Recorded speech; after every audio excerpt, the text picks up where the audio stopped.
মির্জা আব্বাসের বাসায় লুকিয়েছিল শিরিন শারমিন চৌধুরী। গ্রেপ্তারের পর দিলেন হাদি হত্যার গোপন তথ্য।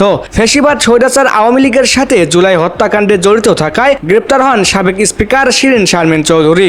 জুলাইয়ের রক্তঝরা দিনগুলোতে যখন রাজপথ রঞ্জিত হচ্ছিল ছাত্র জনতার রক্তে, তখন রাষ্ট্রের অন্যতম গুরুত্বপূর্ণ পদে বসেও নিশ্চুপ ছিলেন তিনি। ফ্যাসিবাদ পতনের পর থেকেই নিখোঁজ ছিলেন তিনি। অবশেষে দীর্ঘ নাটকীয়তার অবসান ঘটল। বিএনপি নেতা মির্জা আব্বাসের বাসায় কৌশলে আত্মগোপন করে থাকা সাবেক স্পিকার শিরিন শারমিন চৌধুরীকে গ্রেপ্তার করেছে আইন শৃঙ্খলা রক্ষাকারী বাহিনী। প্রাথমিক জিজ্ঞাসাবাদেই বেরিয়ে আসছে হাদি হত্যার চাঞ্চল্যকর সব তথ্য। আজ আমাদের বিশেষ প্রতিবেদনে থাকছে তার গ্রেপ্তার ও জুলাই হত্যাকাণ্ডে আওয়ামী লীগের নৈপথ্য ভূমিকা নিয়ে বিস্ফোরক সব তথ্য।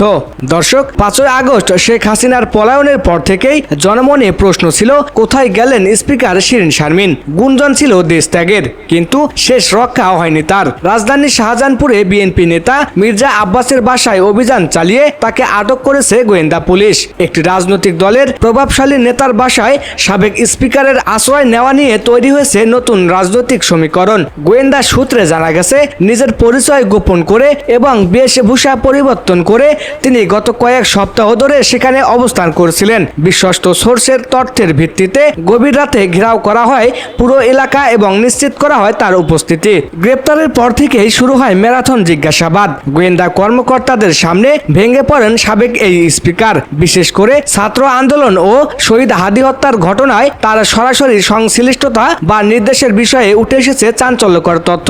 অভিযোগ উঠেছে, জুলাইয়ের সেই উত্তাল দিনগুলোতে সংসদ ভবনকে ব্যবহার করে আওয়ামী লীগের নীতি নির্ধারকদের সাথে সমন্বয় করতেন তিনি।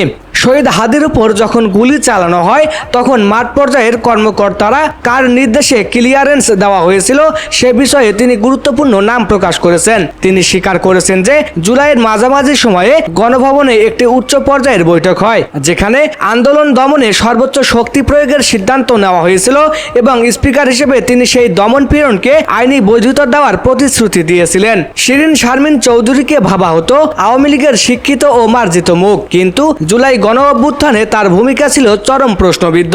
যখন শত শত প্রাণ ঝরছিল, তখন তিনি সংসদের অভিভাবক হিসেবে কোনো শক্ত পদক্ষেপ নেননি, বরং ফ্যাসিবাদ সরকারকে টিকিয়ে রাখতে একের পর এক বিতর্কিত সিদ্ধান্তকে সমর্থন দিয়েছেন তিনি।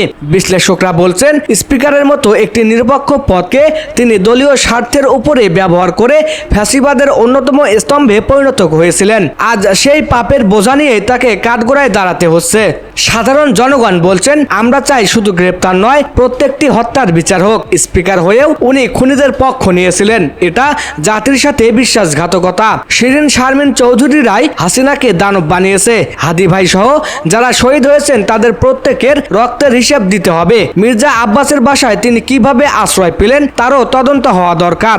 শিরিন শারমিন চৌধুরীর এই গ্রেপ্তার আওয়ামী লীগের পতনের পর বিচার প্রক্রিয়াকে এক বড় মাইলফলক হিসেবে দেখা হচ্ছে। তার দেওয়া তথ্যের ভিত্তিতে আরো অনেক রাঘব বোয়ালকে আইনের আওতায় আনা সম্ভব হবে বলে মনে করছে সংশ্লিষ্ট কর্তৃপক্ষ। আপাতত তাকে রিমান্ডে নিয়ে আরো অধিকতর জিজ্ঞাসাবাদের প্রস্তুতি চলছে। জুলাইয়ের প্রতিটি ফোঁটা রক্তের বিচার কি তবে শুরু হলো? জাতি এখন সেই অপেক্ষাতেই।